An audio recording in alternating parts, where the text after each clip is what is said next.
올해 이제 3, 4, 5, 6, 3, 4, 5, 6 네 번 하고요.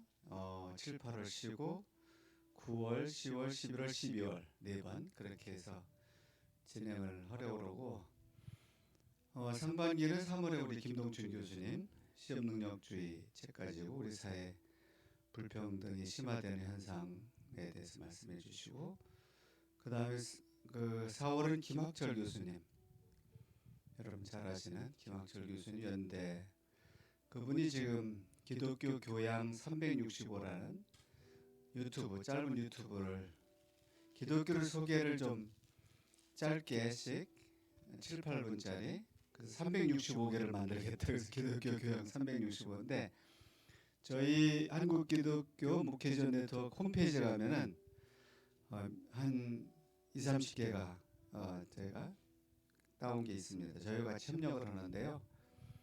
그 다음에 5월은 그 연세대 김정현 교수님께서 AI 시대 종교 미래와 교회라는 제목으로 책은 이제 손하철 교수님, 한동대 교수님 책 가지고 하고 6월은 이제 일단 벼놨습니다. 여러분들 혹시 추천하실 분이 있으면 그렇게 추천해 주시기를 부탁을 드리고 오늘 첫 모임은 우리 여러분이 잘 아시는 성공회대 김동춘 교수님 서울대에서 공부하시고 쭉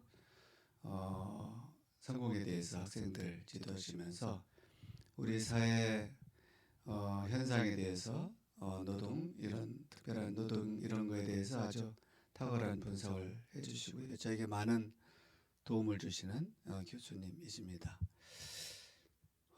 교수님께서 1시간 정도 7시 한 10분 정도까지 말씀해 주시고 한 20여 분 같이 대화를 하겠고요.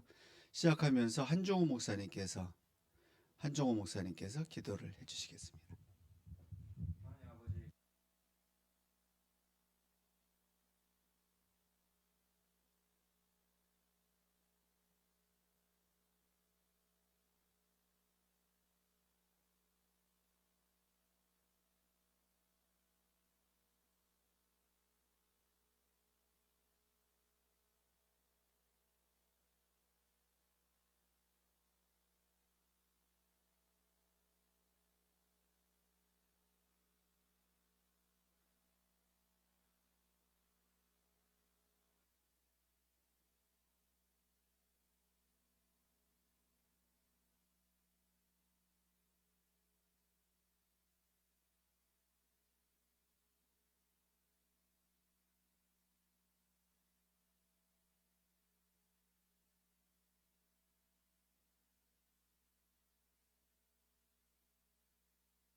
예, 방금 소개받은 김동춘입니다. 반갑습니다. 이렇게 불러주셔서 감사합니다. 목사님들 워낙 새벽기도 많이 다니시니까 아침에 이렇게 이런 조찬 모임을 하시네요. 저는 이런 모임에 나온 지 꽤 오랜만에 오게 된 것 같습니다. 오늘 이야기는 이제 제 책 그 시험 능력주의라는 책에서 나온 내용을 중심으로 해서 제가 뭐 그냥 이것저것 말씀드리려고 합니다. 우리 사회에서 교육 문제에 우리가 너무나 다 잘 알고 있고 또 다 겪었고 굉장히 심각하다고 느끼는 문제를 중심으로 해서 이거를 능력주의라고 하는 그런 틀로 이걸 한번 설명을 해서 이런 것이 실질적으로 우리 사회의 어쨌든 불평등이나 이런 걸 어떻게 더 악화시키고 있는가, 그리고 이걸 어떻게 여기서부터 탈출할 것인가, 뭐 이런 문제인데요. 아마도 그 목회하시면서 이제 많은 또 일반 신도들은 다 우리 사회 누구도 여기에 예외가 없는 사람이고 또 사실 우리 누구도 이거로부터 자유롭지 않은 것도 사실입니다. 그런 우리 자신의 모습이기도 하기 때문에 어떤 특정 뭐 사회나 정치 세력을 공격하거나 이런 차원이 아니라 어디서부터 이거를 바꿔야 되는가 뭐 이런 좀 약간 근본적인 질문일 수도 있겠습니다. 제가 이제 학교에 뭐 대학에서 한 30년 가까이, 그 다음에 이제 뭐그 전에 또 고등학교 교사도 했고 또뭐 학생으로도 있었고 하기 때문에 거의 한 40년 이상을 대학 이후에 생활해서 이제 피부로 느꼈던 경험들 이런 것들이 이제 이 책에 다 쓰여 있는데, 단지 이제 이거를 능력주의라고 하는 우리 사회에 유행하는 이 담론을 중심으로 해서 설명을 하려고 하고요. 이거를 특히 이제 우리 사회에 지금 제일 유행하는 이 공정 담론과 이게 어떻게 관계되어 있는가 이거를 이야기를 하려고 합니다. 기억하시겠지만 제가 이걸 직접적으로 쓰는 그 출발점은 뒤에 이야기를 할 텐데요. 2015년인가요? 이 구이역 참사가 이제 아주 직접적 계기였습니다. 구이역의 스크린도어에서 기억하실 겁니다. 끼어 죽은 청년 김군이라고 알려진 그 김군 사건이 이제 그 전부터 쭉 생각해 왔던 문제를 이제 이게 확실하게 제가 이걸 쓰려고 촉발한 계기였는데, 기억하시겠지만 그 김군이 이제 그 스크린도어에 원래 2인이 가서 일을 하게 돼 있는데 이 친구가 혼자 일을 하다가 결국은 이제 그 앞에 오는 전동차를 이제 미리 경고를 듣지 못하고 그 스크린도어에 끼어 죽은 사건인데, 근데 이 사람이 이제 남기고 간 그 도시락을 이제 굉장히 많은 사람들 눈물을 자내게 만들었죠. 그 이제 컵라면 뭐 이런 이야기가 있고요. 근데 이 친구가 이제 월 140만 원을 받고 일을 했는데 비정규직이었습니다. 이른바 이제 서울 지하철 자회사에 근무를 하고 있었고, 이 자회사는 이른바 당시 서울 메트로 여러분들 이제 요즘은 뭐 전철역에 가면은 직원들 거의 볼 수 없는데 한 50대 이상 사람들을 말하자면 이 퇴출 대상인 이 직원들을 자회사를 만들어서 거기서 이제 직원으로 재배치를 하고 그 비용을 절감하는 일종의 이제 메트로 비용 절감 차원에서 자회사를 만들고, 그 자회사가 이런 뭐 유지 보수 이런 그 업무를 담당하게 하는 거죠. 그렇게 하고 거기에 채용된 사람은 대부분 비정규직 직원으로 채용을 하게 되는 거죠. 그러니까 결국은 이 청년은 거기서 일하다가 이제 시간이 지나면 자기도 정규직이 될 수 있다라고 하는 그 희망을 품고 다녔고, 근데 그게 약속대로 안 지켜지니까 피켓 시위도 하고 했었습니다. 그러다가 결국은 이제 이렇게 사망을 하게 되었는데, 근데 이 친구가 이제 그 남긴 뭐 일기나 이런 거나 이런 걸 보면은 월 140만 원을 받아서 그 중에 100만 원을 4년제 대학을 가기 위해서 저축을 했습니다. 자, 뭐 우리 사회에서 흔히 일어날 수 있는 청년들의 모습이고, 근데 이 청년을 이렇게 만든 거는 누구냐 도대체 우리 사회가. 직접적으로는 이 친구들을 이제 고용하고 있는 이른바 이제 어쨌든 우리가 흔히 말해서 귀족노조라고 불려지는 이 기성세대의 이 말하자면 간부급들 사람들이 자회사로 와서 그 사람들은 별로 일을 하지 않고 2인 1조로 가면은 이 친구들하고 같이 일을 해야 되는데 그 사람들은 대체로 하지 않죠. 여기 목사님들 군대 갔다 오신 분들 아시겠지만 보초 서면은 고참은 옆 밑에 자고 쫄병 혼자 이렇게 보초 서고 있지 않습니까? 이제 그거하고 거의 같은 거예요. 혼자 일을 하게 된 거죠. 게다가 사망 사건이 일어났는데 그럼 왜 이 친구가 140만 원을 받으면서 100만 원을 저축하면서 그 일을 감당을 했을까가 저의 질문입니다. 만약에 4년제 대학을 나오지 않고도 그 회사에서 일정한 시간이 지나거나 기술이 습득이 되면은 정규직이 될 수 있었다면 그렇게까지 100만 원 저축하면서 무리하게 그 아주 열악한 조건을 감내하지 않아도 되었을 것이고, 그리고 그 미래를 위해서 현재의 희생이나 현재의 불합리함과 현재의 어떤 그 상황들을 감내하지 않아도 될 것이고, 그리고 우리 사회가 이 아이를 죽음으로 몰지 않게 노동 조건이 되었다면 이 비정규직이 젊은 노동자들에게 인간다운 대접을 할 수 있는 조건이 되었다면 죽지도 않았을 것이고 그랬을 것이다. 그게 이제 제 질문이었습니다. 그래서 이 문제의 핵심은 노동 문제만 있는 게 아니라 곧바로 교육 문제하고 연결이 돼 있고, 그래서 교육 문제와 노동 문제를 같이 보지 않으면 우리 사회에 어쨌든 이 불평등이나 심각한 청년들의 고통을 이해할 수 없다.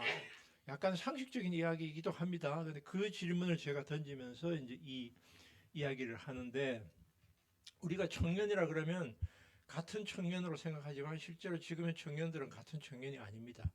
상위 10%나 20%의 청년들하고 하위 80%의 청년들은 같은 세대가 아니라 다른 세상의 청년들이고, 이 상위 20%나 10%의 청년들에게 이 공정이라고 하는 것은 시험을 거쳐서 이 지위를 얻었느냐가 기준인 것입니다. 즉, 너는 학교 다닐 때 공부도 안 한 놈이, 공부도 못 한 놈이 나하고 똑같은 대접받으려고 하면 돼?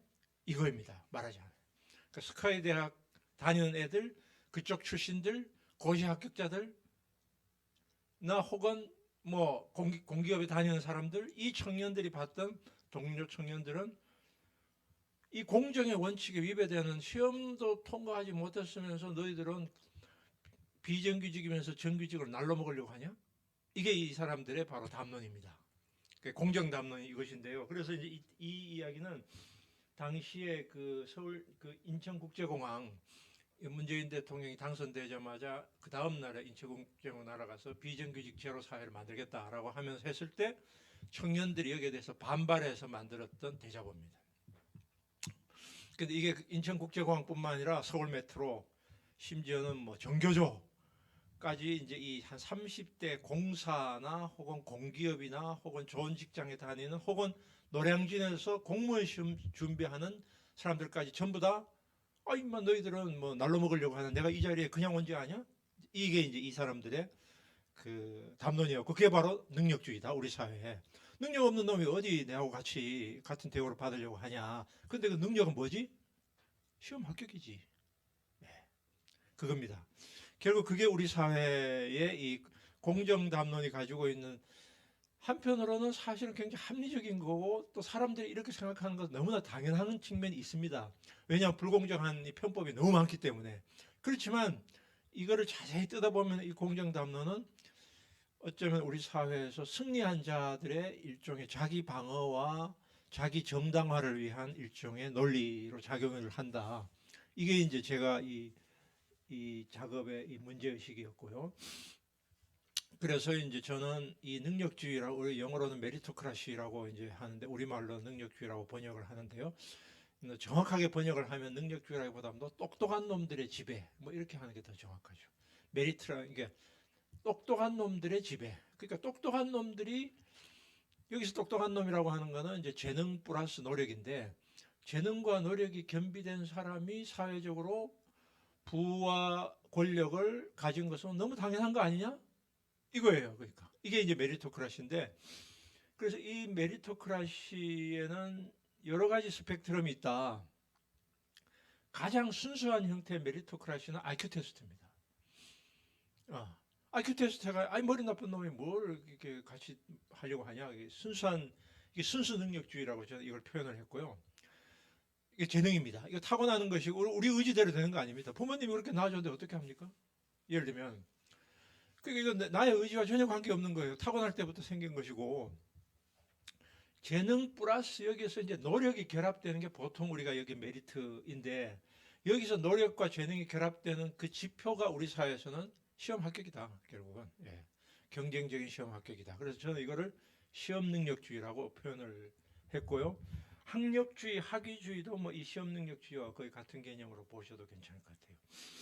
그런데 이제 이게 외국에서는 크레덴셜리즘이라고도 이렇게 쓰기도 하는데, 이건 뭐냐 하면 자격증주의인데, 우리나라 학력주의하고도 약간 의미가 같지만, 저는 이제 이 책에서 우리나라 학력주의하고 크레덴셜리즘의 차이가 뭐냐 하면은, 우리나라 학력주의는 졸업 증명서가 아니라 입학 증명이다. 너 언제 어느 학교 어느 문수과 입학했어? 학번 몇이야? 이겁니다. 졸업 안 해도 괜찮아요. 입학이 중요합니다. 우리 너 동기야?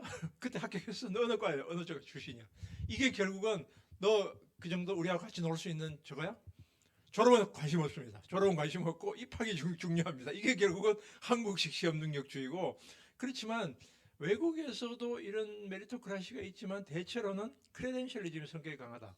너가 그 과정을 제대로 이수했느냐, 졸업했느냐, 이게 중요한 포인트이기 때문에 학력주의는 학력주의지만 한국보다는 약간의 그 노력과 실력과 그 과정이 중시되는 게 일종의 외국에서 이야기하는 크레덴셜리즘이라고 볼 수가 있고요.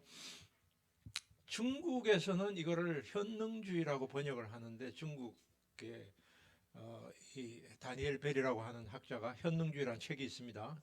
이제 관심 있는 분들 한번 보시면 좋은데요. 이 현능주의라는 것은 중국의 정치 제도를 미국과 비교해서 그 장점을 이야기한 것입니다.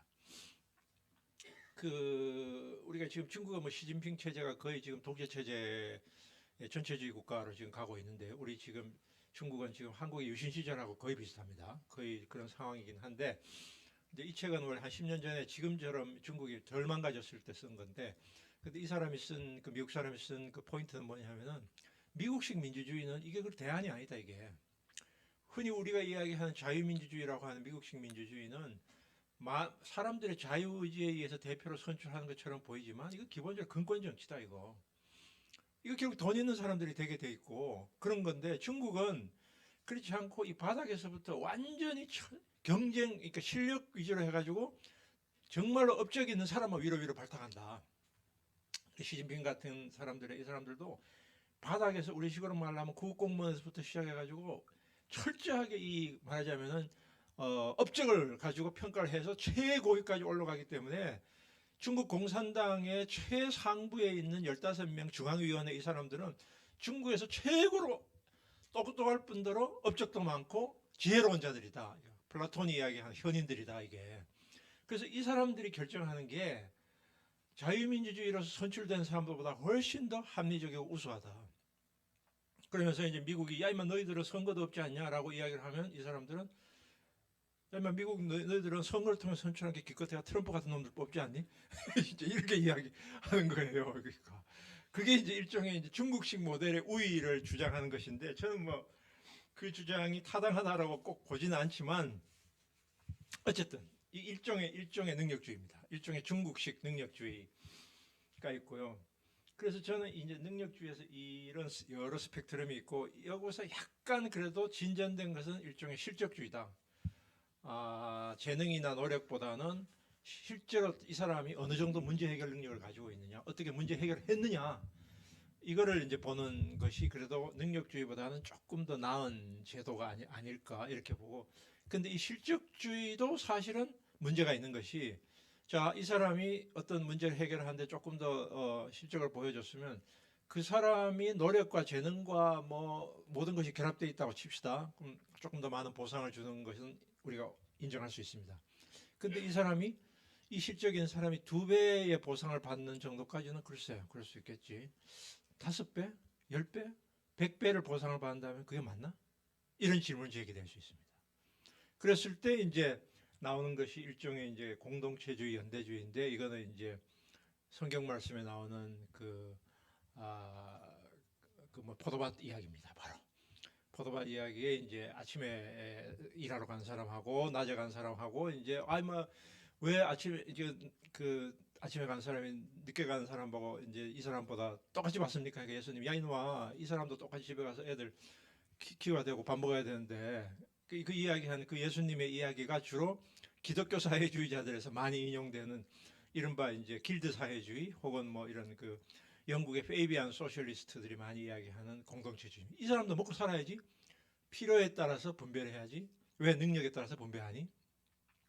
자, 이렇게 이제 보는 시각이 여러 스펙트럼이 이제 있습니다. 어쨌든 저는 그래서 이 우리 사회의 이 정말 교육 지옥이라고 할까요? 모든 사람을 고통스럽게 만드는 이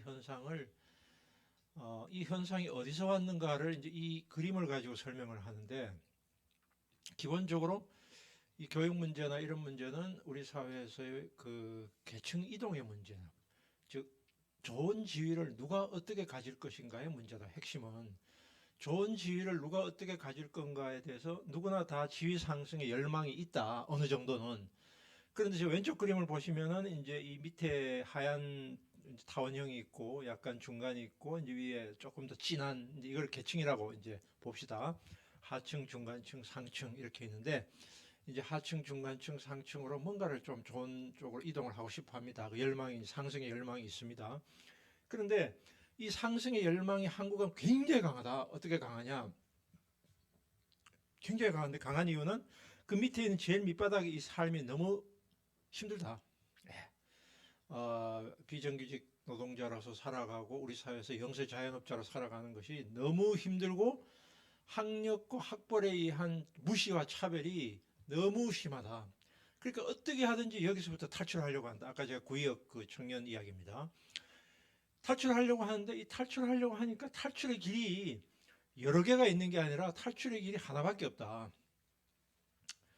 패자부활이 없다 이게. 패자부활이 없고 내가 뭐 기술자나 혹은 다른 방식으로 사회적으로 인정받고 존중받을 수 있는 통로가 거의 없고 하나의 통로밖에 없다. 이 통로를 통과하지 않고서 위로 올라갈 수 있는 방법이 없다.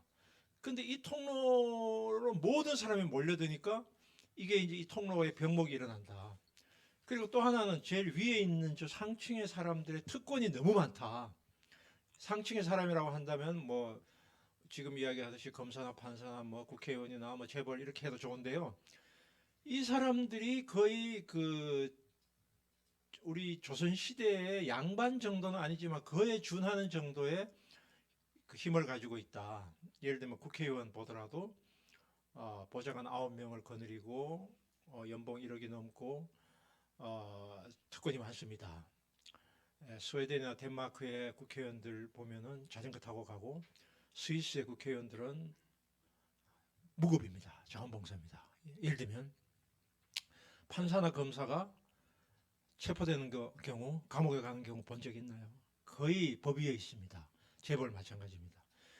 일단 그 위치에 올라가면은 그 특권이 너무 많기 때문에 위로부터 땡기는 힘이 굉장히 크다. 사람들에게 땡기는 힘이.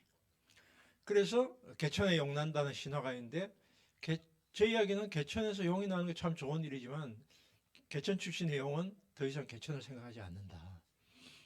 그렇다면 더 이상 개천을 생각하지 않는 그런 사회가 좋으냐 아니면 개천이 사람이 살만한 데가 좋으냐 이 질문이기도 하죠. 이제 그런 부분인데요. 그래서 이제 결과적으로 이제 오른쪽의 모델로 가면 좋겠다. 우리 사회가 통로가 하나가 아니라 여러 개가 있었으면 좋겠다. 그리고 뭐 그냥 내가 공부에 취미 없고 별로 뭐 이렇게 학교에 꼭 대학을 가야 돼라고 하는 사람들도 있을 수 있다. 뭐 집안이 괜찮아도 그럴 수 있다. 이런 친구들이 그냥 거기에 머물러 있을 수 있는 방법은 없을까? 그리고 위에서 땡기는 힘이 특권을 줄일 수 있는 방법이 없을까? 그런 사회로 갔을 때 우리 사회의 이런 문제가 좀 더 해결될 수 있지 않을까? 이렇게 이제 오른쪽 모형이 바로 그런 것입니다. 그래서 저는 이제 그 학계에 있고 교육계에 있지만 이 선생님들 학교에서 초, 중, 고등학교 선생님들이 나름대로 인간교육하고 애들을 좀 입시교육이 아니라 제대로 가르쳐 보려고 몸부림을 치고 있지만 이 몸부림이 거의 소용이 없다. 거의 소용이 없는 이유를 옆 피라미드로 제가 이렇게 그렸습니다. 거의 소용이 없는 이 안타까운 이 이유는 우리 사회 학교 교육은 초등학교는 좀 다르지만 중고등학교 정도로 가게 되면 입시체제로 가게 되고 입시에 안 나오는 건 가르치지 않는다. 그러면 선생님들이 아무리 아이들에게 뭐 혁신학교, 대안학교 하고 싶어도 기본적으로 이쪽으로 전부 다 학교 교육이 빨려 들어가게 되는데 이 빨려 들어가는 핵심적인 이유는 바로 대학 입학이라고 하는 관문. 그 병목으로 우리는 가지 않을 수 없기 때문이고 그걸로 가지 말라고 할 수가 없다. 모든 학부모들은 당연히 그런 생각을 하기 때문에. 그런데 이 대입 전쟁이 치열한 그 이유, 그 상위의 구조가 있는데 그 상위의 구조가 대학의 서열이다. 대학의 서열인데 대학의 서열은 어느 나라에나 있을 수 있습니다. 뭐 유럽은 좀 다르지만 미국이나 일본 같은 경우는 굉장히 심한데 이 서열이 한국 같은 경우는 수직 서열이다. 수직 서열이라는 말은 스카이부터 소성한 해가지고 이렇게 내려오는 그 서열입니다. 근데 그 수직 서열은 이 서역설의 최상위로 가능한 상위로 올라가야 그것이 곧 미래를 보장해 주지는 않지만 그래도 그 말하자면은 보험증 정도 역할을 한다. 사회적으로 어려움에 처했을 때 보험 역할을 하기 때문에 할 수 있다면 그 위로 올라가야 된다. 그게 바로 이제 수직 서열이고 이 수직 서열 위에 상위의 구조는 뭐냐? 그럼 이 서열은 누가 만들었느냐? 이 서열은 두 가지죠. 하나는 97년 외환위기 이후에 우리 사회의 심각한 고용불안. 그러니까 심각한 신자유주의적인 경쟁주의와 고용불안과 노동천시 이 세 가지 조건인데요. 이 세 가지 조건 사람들은 그나마 내 미래를 보장받을 수 있는 뭐라도 하나 지어야 되겠다. 그래서 전문직에 대한 선호가 급히 높아집니다. 그 상위권 대학의 선호가 높아지고 전문직에 대한 선호가 높아지는데 그게 외환위기. 물론 그전에도 서열은 있었습니다. 70년대부터 혹은 그전부터 있었는데 그전 서열은 제식으로 표현하면 약간의 울퉁불퉁 서열입니다.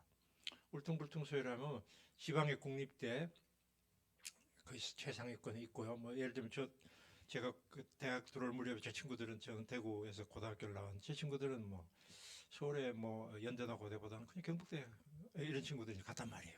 경북대, 부산대, 전남대 거의 최상위권을 형성하고 있었고 서울에도 대학들 중에서 50대 넘으신 분들은 기억하시겠지만 대학 서열 말고 학과가 굉장히 좋은 학과들이 있었단 말이에요. 뭐 항공대, 뭐 시립대, 뭐 이런 데는 학교 서열하고 관계없이 그냥 괜찮은 그러니까 서열이 수직 서열이 아니라 저는 울퉁불퉁 서열인데 이게 수직 서열이 된 것은 97년 이후부터입니다. 그러면서 전국의 모든 의대가 의대로 통일이 된 겁니다. 어느 대학의 의대가 아니라 그냥 의대 그 다음에 서울공대 뭐 이런 식으로 20년 정도 됐습니다. 근데 이거를 40대 이하의 사람들은 이런 이야기 하면 잘 납득을 못해요. 옛날부터 이렇게 되는 줄 알고 있는데 그래서 제가 옛날 사람이 하나로서 아니다 이게 외환위기 때부터 이렇게 된 것이다 이게 그런 이야기를 그래서 이런 서열 구조는 기본적으로 고용불안 그다음에 심각한 경쟁 전문직 선호 신자유주의하고 관계가 있다. 그 신자유주의 위에 더 상위의 개념은 우리 사회에서 1920년대 일본 식민지 시대 이후에 우리 사회에서 있었던 이른바 인류학교의 이 말하자면 신화입니다. 인류, 이류, 삼류라는 말도 일본서 왔고요. 석차라는 말도 원래 조선시대 때 쓰던 말인데 개념이 바뀐 것은 일제시대 때부터입니다. 석차는 말 그대로 앉은 자리입니다. 앉은 자리는 권력의 서열을 의미합니다. 그런데 이 권력의 서열이 성적 서열의 의미를 갖게 된 것은 일제 때부터입니다. 그리고 일본식 제도가 결국 우리 사회에 와서 지금까지 온 셈인데요. 그 일본식 제도는 어디서 왔느냐? 메이지 유신 때 일본이 빠른 근대화를 하기 위해서 국립대학을 9개로 만든 다음 그 국립대학 졸업생들에게 관리로 채용을 해가지고 근대화를 위한 관료 양성 시스템을 일본이 만든 것이고 도쿄 제국대학부터 시작해가지고 9개 제국대학을 만듭니다. 그리고 그 9개 제국대학에 많이 들어가는 학교의 고등학교가 인류학교가 된 겁니다. 인류, 이류, 삼류가 된 겁니다. 그게 이제 이 해방 후에 한국에 그대로 남아 있고요. 지금도 이 명칭이 남아 있는 데가 있습니다. 고등학교 명칭 중에서 혹시 어디 기억나시는 거 있어요? 고등학교 이름 명칭에서 이게 남아 있는 데가 있어요. 광주 1고, 네. 제주 1고. 제주 1고는 아마 제주고등학교로 바뀐 거. 광주 1고는 그대로 있습니다. 예, 그겁니다. 1고, 2고, 3고입니다. 예, 거기서 나온 것이고요. 그래서 이 고등학교 서열의 이 문제는 결국은 일본식 그 근대화, 따라잡기 근대화의 과정 속에서 만들어 놓은 학교의 랭킹, 그 랭킹 구조가 해방 후에 70년 동안 우리 사회에 그대로 유지되고 있다. 이렇게 이제 좀 더 먼 역사적인 배경을 보시면 되고요. 그래서 결국은 제가 아까 말씀드렸듯이 이 학벌주의는 곧 노동 문제다. 보다 높은 학벌, 보다 높은 스펙을 갖게 되면은 상층 노동시장으로 진입이 훨씬 더 쉬워진다. 예를 들면 로스쿨, 서울대, 연대, 고대 3개 대학의 로스쿨의 70%가 이 3개 대학 출신들입니다. 학부. 그러면 얘들이 원래 시험도 잘 보니까 그런 거 아니냐라고 하는데 로스쿨 교수들이 말은 안 하지만 뽑을 때 이미 어느 정도 학부의 이것을 봅니다. 왜 보느냐? 합격률이 중요하거든요. 예. 로스쿨의 생명은 합격률입니다. 변시 합격률인데 변시 합격률을 높이려면 역시 학부 이게 결국 중요하다는 게 암맘리에 이 교수들이 뽑을 때 이미 작용을 한다는 겁니다. 그래서 저 스펙이 되면은 이제 정규직 상층 노동시장 이쪽으로 가게 되고 여기서 탈락하게 되면은 불안정 노동, 영세 자영업자 하층 노동시장으로 가게 되고 이 밑으로부터 위로 올라갈 수 있는 비율이 너무 경직되어 있습니다. 예를 들면 비정규직이 정규직화 비율이 한국은 10% 정도에 불과합니다. 그러니까 아주 경직되어 있습니다. 그러니까 여기서 저쪽으로 가지 못하면 이 밑에서 위로 올라갈 가능성이 굉장히 드물다. 이게 결국은 사람들로 하여금 아까 제가 그 병목으로 몰려들게 된 중요한 이유다. 아까 제가 이제 위에서 당기는 힘이 굉장히 크다고 이야기를 했는데요. 당기는 힘의 핵심 여러 가지 지표가 있는데 제가 책에서 보여준 지표 중에 하나는 우리나라 국회의원들 출신 직업 분포입니다.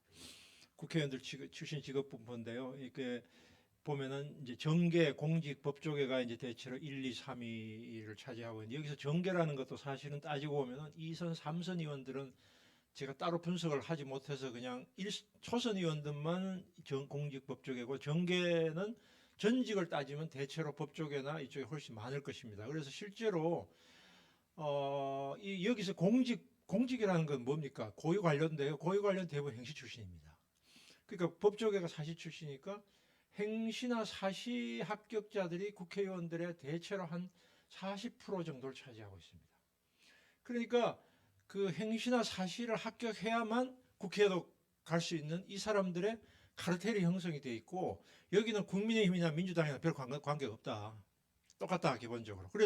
그래서 의원들 구성해서 이 사람들의 그 카르텔을 형성하고 있기 때문에 이게 사람들이 결국은 이쪽을 통과해야만 그래도 권력을 가질 수 있고 권력이 곧 부하고 연결이 되는구나 라고 하는 건 당연히 가르치지 않아도 사람들이 알게 되고 이게 결국은 땡기는 힘이 된다. 뭐 이런 이야기이고요. 그래서 이제 수능은 지배체제다. 제가 이제 인용을 했는데 어떤 청년이 한 이야기입니다. 그러니까 뭐 코로나 때 나온 이야기인데 이게 치킨 배달 시켜 먹는 사람, 치킨 배달하는 사람, 치킨 튀기는 사람 웃기는 이야기지만 이 청년들이 그냥 아주 뭐 이렇게 그냥 툭 튀어나온 이야기예요. 이게 결국은 수능 시험 성적이 네가 어떻게 사느냐를 앞으로 좌우할 것이다. 뭐 예를 들면 이런 것인데 일종의 권력 서열과 지위 서열이 여기서 나온 것이다. 뭐 이런 이야기입니다. 그런데 이제 우리가 학교라고 하는 조금 더 미시 현장이 이게 교육 문제인데요. 우리 이제 교회에서는 이런 일은 없겠지만 학교에서 이제 선생님들이 공부 잘하는 애들은 먼저 밥 먹게 하고 못하는 애들은 뒤로 하고 이거 뭐 옛날부터 있었죠. 옛날부터 있었던 일인데 막 더 노골적으로 하는 경우도 많습니다. 근데 그 선생님들이 그렇게 하는 거는 좋게 봐주면 너도 열심히 해가지고 빨리 밥 먹을 수 있어라라고 말하지만 실제로는 교실의 현장이 이미 이 권력 서열화를 내면화하는 아주 미시적 현장이 되고 여기서부터 이제 이 밀려난 사람은 정신적인 상처를 안게 되고 이 상처는 평생을 가게 됩니다.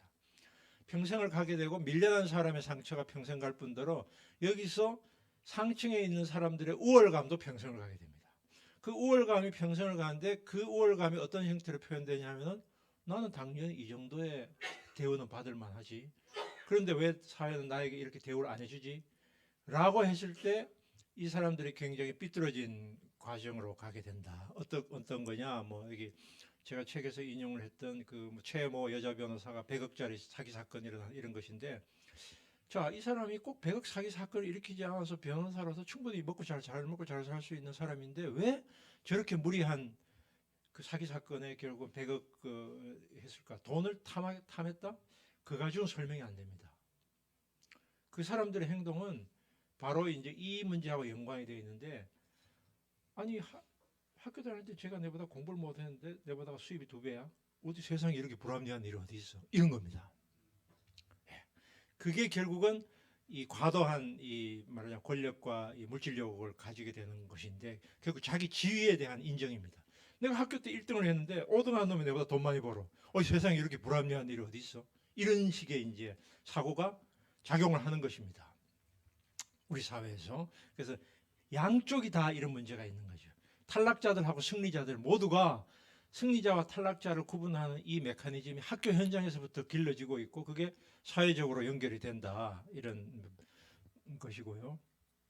그래서 우리나라의 아이들은 학교를 전쟁터로 생각을 하고 한국처럼 아직도 시험 제도가 있는 중국이나 일본보다도 훨씬 더 심각하게 우리는 사활을 건 전쟁터로 본다.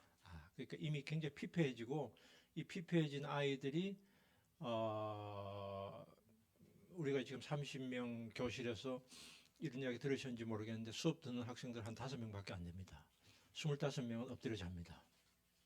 엎드려 자는 이유는 여러 가지가 있는데 학원에서 이미 배웠기 때문이거나 아니면 수업 내용이 자기가 이해할 수 없거나 여러 가지 이유가 있는데요. 그러니까 학교는 실제로 이미 붕괴한 것이죠. 교실이 이런 사교육이 지금 26조 원입니다. 1년에 공교육을 집어먹은 상태인데요. 네, 그런 게 이제 지속이 되고 있다. 그리고 우리나라의 교육의 성취는 언제나 대학 합격자 숫자로 성취가 되고 이것이 이제 모든 그 학교장이나 혹은 교사들을 압박을 하죠. 그러니까 이제 이 성취 외의 교육적 성취는 사회적으로 별로 그 인정을 하지 않는 부분입니다. 이런 부분들. 이 한국에만 있는 현상. 한국과 일본에만, 일본에도 이렇게까지 이런 일은 없어요. 한국에만, 전 세계적으로 한국에만 있는 현상입니다. 이런 현상. 더 놀라운 것도 있어요, 제가.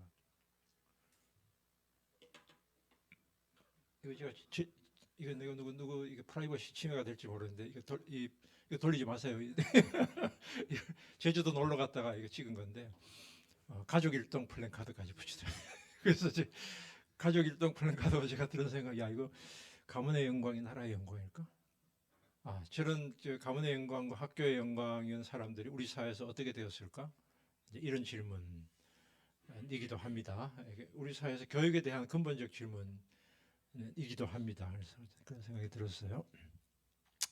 그래서 이런 식의 어쨌든 능력주의 사회에서 시험 능력주의 사회에서 버려진 청년들인데요. 실업고 청년들이 취업률이 지금 27%로 확 떨어졌고요. 대부분 허드렛 일하고 알바하고 실업교육 1년에 9만 명이 배출되는 이 실업고 출신들은 우리 사회에서 그림자처럼 받아들여지고 얼마 전에 나온 다음 소희라는 영화 혹시 보셨는지 모르겠는데요. 혹시 안 보셨으면 그 보시면 그 실업고 출신 여학생의 그 사건 실제 있었던 일입니다. 이제 그 한번 보시면 왜 이런 일들이 왜 일어나는가 아마 아실 수 있을 것 같아요. 그러니까 이제 이런 청년들 실업고 청년들은 되게 가정 형편도 어려운 청년들이 많고 또 사회적인 발언권도 없기 때문에 이 스카이 대학 학생들은 10,000명 정도에 불과한데 얘들이 뭐 대자보 하나 붙이는 것은 신문에 나지만 9만 명의 이야기는 신문에 나지 않고 죽어야 신문에 납니다. 이게 이제 우리 사회 아주 그 씁쓸한 현실이죠. 이런 부분. 윤석열 정부는 지금 역대 정부 중에서 가장 시험 능력주의가 일종의 완성된 정부다. 저는 그 완성이라는 표현이 좀 이상합니다. 왜냐하면은 사법고시 출신 검사가 변호사 경력 없이 곧바로 대통령으로 직행한 최초의 대통령이고요. 그리고 강남 8학군 출신이 법무부 장관으로 곧바로 직행한 최초의 정부입니다. 그리고 초기 장관의 후보로 올랐던 사람들이 압도적으로 다 미국 박사들입니다. 그러니까 우리 사회에서의 이 학력주의와 시험 능력주의를 가장 적나라하게 보여준 그런 것이고 이 사람들이 우리 사회 시험 능력주의 사회에 기반이 있었기 때문에 이렇게 된 것이죠. 그러니까 결국은 서울대 출신이고 고시는 비록 9번 떨어졌지만 9번째 합격했지만 검사 출신이었기 때문에 이 사람이 대통령이 된 것이죠. 그거는 결국은 서울대 출신이 가지고 있는 네트워크가 있고요. 그 다음에 두 번째는 사람들이 이 사람은 그래도 고시 출신 고시 검사였으니까 실력이 있겠지. 우리 사회를 잘 이끌어가겠지. 라고 하는 우리나라 보통 사람들의 그 정서가 있기 때문에 결국은 사회적인 경험이나 혹은 이런 그런 것이 없음에도 불구하고 이렇게까지 올라갈 수 있었던 우리 사회 한 단면을 보여주는 것이다 이렇게 생각하고요. 그 다음에 이제 뭐 서울대 진학생들의 서울의 아파트 값과의 이제 이 비례 관계를 보여주는 것이고 새로운 이야기가 아닙니다. 한 10년, 20년 전부터 이런 현상들이 두드러져서 이제는 뭐 거의 바꿀 수 없는 정도로 굳어졌고 대체로 뭐 저도 이제 학생들 이렇게 만나보면 한 80%, 70%에서 80% 정도 서울대 학생들이나 고대나 이쪽 학생들은 대체로 경제적으로 유복한 집 아이들이 그렇게 진학을 하게 됩니다. 그러니까 이제 이미 대학 분위기도 이제 그렇게 바뀌고, 근데 이 아이들이 나중에 의사가 되고 판사 검사가 되면 사람들이 이제 범죄를 저지른 사람이 왜 범죄를 저지른지 이해를 못하게 되고, 학교에서 교사가 되면 공부를 못하는 애들을 이해를 못하게 되고 어처구니 없는 일이 발생하게 됩니다. 지금 발생하고 있습니다. 이미 이런 일이 진행되고 있습니다. 우리 사회에서 심각한 일들이 지금 벌어지고 있는데요. 저는 능력주의는 노동운동을 무력화한다고 봅니다. 그러니까 사회적인 연대나 이런 걸 무력화하는데, 이 능력주의는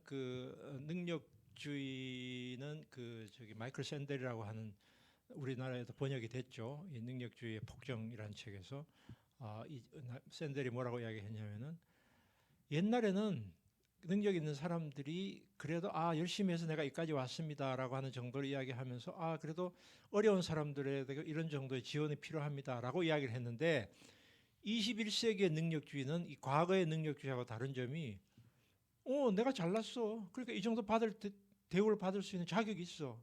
그리고 나는 도덕적으로도 정당해. 내가 가지고 있는 권력과 부는 이거는 너희들이 함부로 이야기를 하면 너희들이 시샘을 하는 거야. 이게 도덕적 포장까지 했다는데 문제가 옛날의 능력주의하고 다른 점이다. 그렇게 보면은 노동운동을 하거나 사회운동을 하는 사람은 찌질이가 되는 겁니다. 옛날에는 저 사람들 참 어려우니까 뭐 이야기도 한번 들어줍시다 했는데, 지금은 들어줍시다가 아니라 못난 놈들. 이 못난 놈들이 되면은 이 사람들의 이 연대 자체가 힘들어지고, 사회적인 이 운동이나 이런 것 자체가 결국은 힘들어지게 되고 스스로 해체돼 버립니다. 연대가 안 되는. 이게 결국은 노동자들에게도 능력주의가 내면화되고, 그 다음에 이 우리 사회에서 힘 있는 사람들도 자기 위치를 도덕적으로 정당화시켜 버립니다.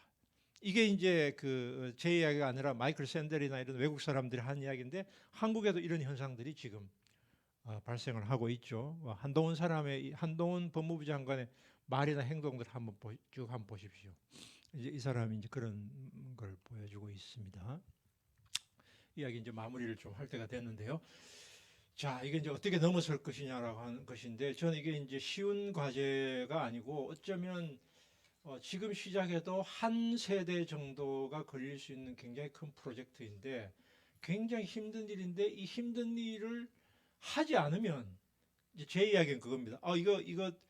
이거를 지금 시작해도 앞으로 10년, 30년이 걸릴 일인데, 사람들이 그럼 이게 이런 복잡한 문제를 어떻게 풀 수 있냐? 라고 하는 게 이제 대체적으로 반응인데, 저는 안 하면 어떻게 되냐?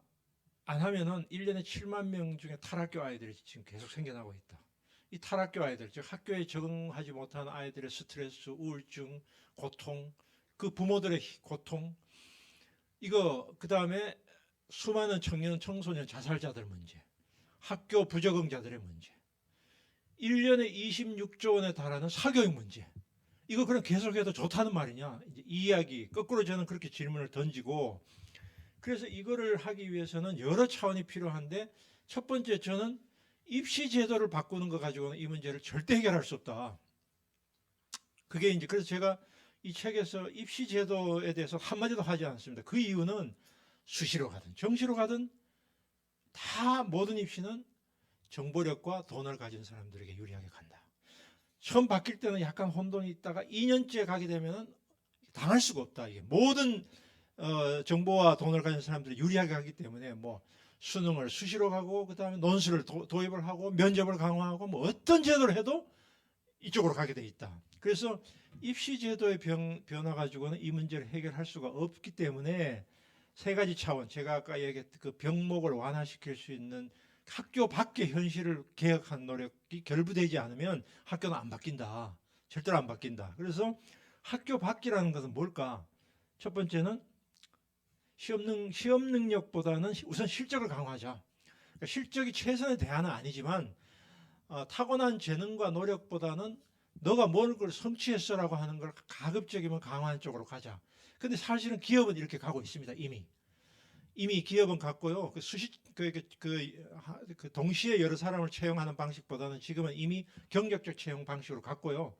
그 다음에 공기업 같은 경우는 일종의 그 블라인드 채용 방식으로 이미 상당히 갔습니다. 그래서 학력보다는 실적을 중시하는 쪽으로 비중이 올라갔지만 여전히 공기업이라든지 우리나라에서 관료 체제는 시험 능력주의가 압도를 하고 있는 약간 그런 상태인데, 그래서 일단 실적주의를 강화하자, 평가를 다양하자, 패자부활을 제도하자. 즉 우리 사회에서 이런 시도들이 여러 번 있었습니다. 뭐 실업고 출신 마이스터고 같은 경우에 이명박 대통령이 해가지고 대기업의 마이스터고 출신들을 채용하게 한다든지 약간의 시도들은 있었어요.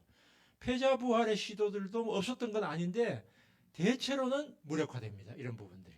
그러니까 사회적인 이런 그 실적 평가를 할 수 있는 기준이 사실은 아직까지 명확하지 않고, 이 실적 평가를 할 수 있는 기준이 명확하지 않기 때문에 사람들은 가장 손쉬운 방법으로 결국은 어느 대학 나왔어, 이걸 결국 보게 된다는 겁니다. 이런 것이 있지만 그거를 최대한 지우려고 하는 과정이 필요하고, 그래도 뭐 일부 외국에서처럼 아예 어느 대학 출신 자체를 이력서에 쓰지 않도록 하는 그런 나라도 있는데 어쨌든 그런 게 있고요. 두 번째는 이게 첫 번째 이거는 훨씬 더 이제 사회적인 대안이고, 두 번째는 대학 개혁인데, 대학 개혁은 이제 대학 서열 구조의 완화와 대학 공공성 확대와 수도권 분산 세 가지인데요. 결국은 서열 구조가 완화라는 것도 이게 쉽지 않은 문제인데, 왜냐하면 이미 우리가 수도권 쪽으로 상위권 대학이 쫙 몰려있는 상황에서 이거를 울퉁불퉁 서열로라도 돌리려고 한다면 이 상대적으로 그 지방이나 조금 이 어려운 쪽에 있는 대학에서 약간 특성화한 대학에 자원을 몰아줘야 됩니다. 자원을 몰아주고 이쪽에서 이제 선의의 경쟁이 일어나도록 해야 되는데, 현재 우리나라의 교육부 예산을 보면은 제가 여기에 통계는 제가 책에서 약간 언급은 했는데 안 나왔습니다만 스카이 대학 몰아주는 구조입니다. 그러니까 서울대학이 특수법인 됐지만 서울대로 예산 주는 건 뭐 그렇다고 칩시다. 연대나 고대는 사립대학인데 이 사립대학에도 주는 1인당 학생 교육비가 전남대학의 약 3배 정도가 됩니다. 그러니까 스카이 대학에 몰아주는 구조, 즉 똑똑한 놈들에게 더 밀어줘가지고 얘들을 우리 사회에 결국은 인재로 만들자는 게 기본 교육계 국가 예산 지출의 방침입니다. 이렇게 하기 때문에 점점 더 이 그 서열 구조가 강화되는 쪽으로 가는데, 이거를 결국은 분산시키려고 한다면 결국 교육부 예산 지출 문제나 이게 이제 달라져야 되는데, 이제 이거 굉장히 어려운 문제이긴 하지만 우선 그런 게 하나가 있고요. 그 다음에는 이제 대학 공공성의 문제인데, 지금 사실상 들어보신지 모르겠지만 서울대 인문대 학생들, 즉 사회계열, 인문계열 문과 학생들의 대부분은 경영학과 부전공, 복수전공을 원합니다. 그런데 경영학과 복수전공, 부전공을 하려면 학점이 거의 올 A 플러스 정도가 돼야 됩니다. 근데 서울대 인문계로 가가지고 전부 다 경영학을 부전공 하려고 한다? 그럼 사실상 대학이라고 하는 거는 학교 학문이나 교육 기능은 거의 무너졌다고 봐도 괜찮아요. 예를 들면 이제 이런 상태이기 때문에 대학에서의 학문적 기능 자체가 무너졌는데, 이걸 강화시킬 수 있는 방안은 결국은 이 학문적인 과정에서 통해서 거친 사람들에 대한 적절한 사회적 대우가 필요한데, 이공계 학생들이 전부 다 의대로 몰리는 거는 이공계로 갔을 때 미래 전망이라는 게 그다지 밝지 않기 때문에 결국 이렇게 몰리는 거거든요. 그러니까 뭐 과학이나 이쪽으로 하는 사람들에 대한 더 사회적인 파격적인 대우 문제와 결합이 돼야 되고요. 수도권 집중 문제도, 이것도 수도권 집중은 대학의 잘못이 아니라 경제적인 문제이기 때문에 결국은 지방에 있는 국립대학에 더 많은 지원을 해줘야 되는데, 현재 상태에서 지방 국립대를 지원을 하게 되면 어떤 문제가 생기냐면은 지방 국립대는 사실상 냉정하게 말하면 더 처져 있습니다. 교수들도 처져 있고 학생들 처져 있는데, 이 연구 안 하는 교수들에게 돈 몰아준다고 해서 지방대학이 살아나지는 않습니다. 그렇기 때문에 결국은 지방대학을 살릴 수 있는 방안은 학부가 아니라 대학원을 살리는 게 중요하고, 대학원에 우수자원이 가야만 그 대학원에서 배출된 사람들이 그쪽에 회사에 이제 채용이 되는데 지금 회사들은 오히려 지방에서 우수한 청년들이 없기 때문에 서울로 다 몰려오고 있습니다. 판교로 다 몰려오고 있는데 그 이유는 자, 내가 원하는 사람은 좋은 박사의 A급 엔지니어를 원하는데 학부생 출신 가지고는 이게 안 되는 겁니다. 그러면 좋은 엔지니어는 전부 다 서울에서 있고 천안 밑으로 안 내려갑니다. 그럼 이 애들을 어떻게 구하냐? 그 수도권으로 거꾸로 올라오는 겁니다. 기업들이. 그럼 내려가게 하려면 거꾸로 그쪽에서 우수한 박사들을 그쪽으로 가게 만들고 그래야 다시 기업이 내려가게 되고 기업이 내려가야 거기서 일자리가 만들어지는 것인데 기업과 대학이 같이 가는 것인데 대학만 지원한다고 해서 이 문제는 해결되지 않는다는 것이에요. 그리고 대학과 기업만 가도 안 되는 것이 세 번째 문제인데 청년들에게 너 왜 안 내려가? 왜 올라와라고 하면 놀 데가 없습니다. 문화입니다. 문화와 교육 인프라입니다. 그러니까 그 지역이 살기 좋은 곳이 되어야 되고 일자리도 있어야 사실 이 문제가 해결이 되는데 청년들이 뭐 진공청소기처럼 서울로 다 빨려오는 이유는 일자리가 굉장히 중요한 이유지만 그보다 그만큼이 중요한 이유는 거기서 살 수 있는 곳이 돼야 되는데 노무현 정부의 그 혁신도시라든지 지방분산 정책이 실패했던 이유는 기업만 내려가게 했던 것입니다. 공기업만 내려가게 한. 그래서 이런 문제가 해결이 돼야 되면 당연히 이제 대학 서열화 문제가 완화가 되고 대학 서열화 문제가 완화가 되면은 지금처럼 교육 경쟁이 치열해지지 않을 수 있고 학령 인구의 아이들이 학생이 아무리 줄어도 최상위를 위한 경쟁은 사라지지 않습니다. 그렇기 때문에 그 밑으로부터 학생들 숫자를 채우지 못해서 쭉 서울로 올라오고 제가 있는 성공회 대학도 이제 아직은 괜찮은데 5년 안에 이제 아마 저는 이제 그 사이에 나갑니다. 이제 올해까지 이거 나가기 때문에 저하고는 해당 사항이 없지만 제 후배 교수들은 앞으로 계속 교수를 할 수 있을지 이제 회의적인 이제 이게 서울까지 올라옵니다. 지금 올라오고 있어요. 지금. 자, 이게 이제 근데 지방에서 대학이 무너지면 어떻게 돼요? 그 저기 남원의 서남대학처럼 유령 도시가 되어버립니다. 그 캠퍼스가 완전히 그냥 무너지고 그 캠퍼스만 무너지는 것이 아니라 그 근처에 있는 자영업자들 그 사람들 전부가 지역 상권이 다 무너지게 되고 온 도시가 유령 도시가 되는 과정이 지금 진행되고 있어요. 그래서 이 대학의 문제는 전체 우리 사회 시스템, 즉 기업, 지역 문화 인프라 이거와 전부 연동이 되어 있는 문제이기 때문에 이게 간단치 않지만 하지 않으면 5천만 명 다 수도권으로 올라올 수밖에 없습니다. 자, 어떻게 될까요? 5천만 명이 다 수도권으로 오게 되면 지탱 불가능 사회입니다. 구조개혁인데요. 구조개혁은 자, 아까 제가 이 위로부터 올려오는 유인을 줄이자. 위로부터 올라가는 줄이려면 이 정치계급 전문직 관료 집단의 지위 독점을 폐쇄를 극복해서 이 사람들의 지위를 조금 더 낮추자. 이게 쉽지 않은 문제입니다. 의대 정원 늘리려고 하니까 의사들이 막 길길이 하지 않았습니까? 지금 의사 숫자가 부족한데 의대 정원을 늘리지를 못하고 있습니다. 판사 검사들 업무 과중은 대단합니다. 우리나라 판사 검사. 그런데도 이 사람들이 숫자 늘리자고 이야기 안 합니다. 자기 특권 때문입니다. 국민의 입장에서 본다면은 물론 늘린다고 해서 이 사람들이 다 지방이나 이런 데로 간다는 보장은 없어요. 그렇지만 이 특권이 너무 크고 간호사들 중에서 PA 간호사라고 들어보셨는데 올해 고참 간호사들은 일종의 의료 행위를 지금 하고 있습니다. 그런데 의사들이 이거 절대 못하게 막고 있습니다. 왜? 너희들 어떻게 감히 의사의 일을 너희들이 하느냐. 그 결국은 자기의 지위 문제와 연동이 돼 있어서 이거를 어떻게 하든지 그 국민적인 시민사회 힘에 의해서 그 상층의 특권을 줄여야만 이 유인을 올라갈 수 있는 유인을 줄인다. 아래의 조건을 만들자. 아까 제가 개천용이 아니라 개천을 좋은 것으로 만들자고 했는데 노동자로 살아도 죽을 확률, 내가 산재 당해서 죽을 확률 없고 보장받을 수 있고 그 다음에 뭐 내가 좋아하는 일이니까 그냥 이거 이렇게 살고 싶어요. 라고 하는 정도로 갈 수 있도록 노동의 인간화, 노동 존중, 노동권 확대가 필요하다. 하다못해 일본 같은 나라도 비정규직의 그 대우는 우리보다 훨씬 높습니다.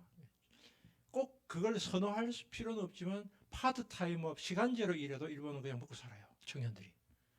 예, 왜냐하면은 뭐 이재명 씨도 그런 이야기했지만 시간제나 파트타임의 보수는 더 많이 줘야 되는 겁니다. 사실은 맞는 거예요. 그렇게 하면 나는 그냥 레귤러한 직장보다는 그냥 프리랜서로 살래요. 이런 청년들이 훨씬 더 많이 생겨날 수가 있습니다. 근데 이런 조건을 만들면 이렇게 그 과도한 교육 경쟁을 줄일 수 있다. 세 번째는 숙련 체제인데 결국은 야 너희들은 왜 그 노동자로 살아가지 않으려고 하니라고 묻는 건 너무나 이거 바보 같은 질문인데 이 사람들의 실업고 청년들이 결국은 실업고 나와서 내가 다음 단계 전문대학 나오고 기술자로서 대우받을 수 있고 적어도 독일 정도까지는 안 되지만 그 유사한 정도로 기술을 익힐 수가 있고 기술을 익힌 다음에 사회적 대우를 받을 수 있다면 그 길로 갈 수도 있는 것인데 우리는 실업고 청년들은 버린단 말입니다. 결국은 알바생으로 살 수밖에 없는 구조이고 전문대학은 지금 거의 무너지기 직전입니다. 그래서 이런 숙련 체계가 없고 그러다 보니까 이 문제는 당장 우리 산업 구조에 심각한 지금 충격을 주고 있습니다. 거제도의 지금 조선소에서는 향후 몇 년 안에 6만 명의 인력이 부족하다고 하는데 이 6만 명을 채울 방법이 없습니다. 그런데 왜 너희들은 글로 안 내려가? 한 달에 300만 원 준다는데 내려가겠냐고요.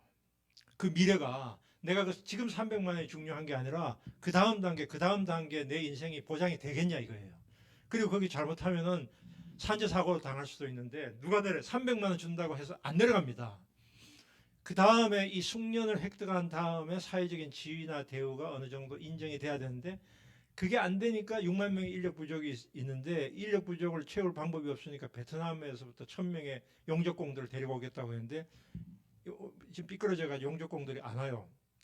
그러면 조선이라고 하는 것은 이게 산업 저는 자세히 모릅니다. 제가 듣기로는 용접이 얼마나 깔끔하게 용접하는가가 이 배 품질을 좌우하는데 결정적이라고 합니다. 그런데 그 상당한 숙련이 필요한 겁니다. 자, 이거 어떻게 할 거냐? 이런 문제가 이제 산업에 이미 이런 문제가 생겼고요. 그 다음에는 이제 임금 불평등, 뭐 정규직과 비정규직 문제뿐만 아니라 이 정규직 내에서 그 다음에 임원과 평사원에 간에 심각한 임금 격차를 줄여야 된다. 뭐 이런 게 이제 구조이고 마지막으로는 가치개혁인데요. 능력주의라는 것 자체의 문제입니다. 저는 이 자본주의 사회에서 능력주의로부터 완전히 자유로울 수는 없다고 생각합니다. 능력 있는 사람에 대한 어느 정도의 사회적인 대우는 필요하다고 생각하는데 어느 정도의 사회적 대우가 필요하냐. 이 문제는 그 사회의 역학관계나 담론에 따라서 다르다. CEO가 평사원의 연봉의 5배 정도 받는 게 합리적이냐 50배 받는 게 합리적이냐 500배 받는 게 합리적이냐는 사회에 따라서 다르다. 그래서 이 문제를 우리 사회적으로 좀 더 많은 논의가 필요하고 스위스 같은 데는 이걸 하기 위해서 국민투표까지 했습니다. CEO 연봉이 평사원의 연봉의 뭐 30배 이하로 돼야 된다라고 하는 게 국민투표까지 했는데 제가 이런 이야기 하면 제가 몰매맞고 아마 어디 미친놈이 이렇게 연봉을 제한해. 능력 있는 사람이 더 받는 게 당연하지. 이제 이렇게 아마 이야기를 할 거예요, 사람들이. 자, 이런 부분들. 그래서 결국은 이 능력주의는 궁극적으로는 돈으로 귀결되고 이 물질주의적인 가치관이나 이런 부분에 여러 가지 사회적으로 살아갈 수 있는 사회적 삶에 대한 다양한 길에 대한 제시. 뭐 이거는 이런 부분은 여기 계신 아마 목사님들의 가장 큰 역할이 필요한 부분이 아닐까 저는 그렇게 생각합니다. 이런 가치의 부분인 그렇게 생각합니다. 자, 이야기 이제 마무리하게 되었는데요. 그래서 이제 이거를 하기 위해서는 참 복잡한 이야기지만 우리가 교육 문제, 노동 문제, 문화 문제, 지역 문제는 하나의 문제다 이게. 하나의 문제를 우리가 사고를 해야 된다. 그 다음에 지역의 거점 대학원 클러스터를 만들어야 된다. 산업 클러스터를 만들어야 이 문제가 해결된다. 그 다음에 실업고 청년들에게는 노동인권 교육도 필요하지만 이 사람들의 평생교육하고 연결해서 인력 부족 문제도 해결하고 동시에 이 기술자로서 자존감도 갖게 해야 된다. 그 다음에 학교와 지역사회가 결합을 해야 된다. 우리 지금 제 또래들 여기 오신 뭐 목사님들도 곧 은퇴했거나 은퇴하실 분들 계실 텐데 지역사회 교육이나 지역사회의 이 부분들을 활성화해야 된다. 그 다음에 교사들의 전면 재교육도 필요하다. 자기 학부 전공 가지고 평생 우려먹는 시대는 이미 지났기 때문에 교사들에게 전공의 벽을 넘어서서 교사들을 재교육을 해야 되는데 그렇게 하려면 현재 사대나 교대는 폐지하는 것이 좋다. 윤석열 정부도 지금 그 방향을 지금 가고 있는데 그건 잘 모르겠습니다. 학부모들은 대부분 시민이다. 우리나라 학부모들이 자기 자식에게 목을 매는 사람이 대개 90%, 자기 자식뿐만 아니라 사회적으로도 좋은 곳이 돼야 된다고 생각하는 사람 한 10% 정도입니다. 자기 애가 행복하려면 다른 애도 행복해야 된다라고 하는 생각하는 사람이 한 10%인데 이런 부모가 30% 정도만 된다면 사회가 바뀝니다. 저는 이런 사람이 90% 된다고 생각하지 않아요. 누구나 본능적으로 자기 자식만 행복하면 되지라고 생각하는데 내 아이가 행복하려면 다른 애도 행복해야지. 그래 학폭이 없어지지. 라고 하는 생각을 하는 사람이 현재는 한 10% 정도인데요. 이 사람들이 30% 정도만 돼도 우리 사회는 바뀐다. 그래서 학부모 교육은 시민교육과 연계되어 있다. 그래서 저도 이제 최근에 이런 그 좋은 세상 연구소라는 단체를 하나 만들어가지고 교사교육, 청년교육, 시민교육 이런 사업을 이제 진행을 하고 있고요. 나중에 이근복 목사님께 그 하나 보내드릴게요. 그런 이제 사업들을 지금 이제 은퇴를 앞두고 이제 그런 사회운동까지는 아니지만 하여튼 그런 일들을 지금 시작하고 있습니다. 이런 제가 할 수 있는 범위 내에서 하려고. 자 이렇게 됐습니다. 제 이야기 이 정도로 마치겠습니다. 감사합니다. 정말 귀한 강연 해주셨는데요. 혹시 들으면서 생각나시는 거나 또 같이 공유하거나 또 드시는 건데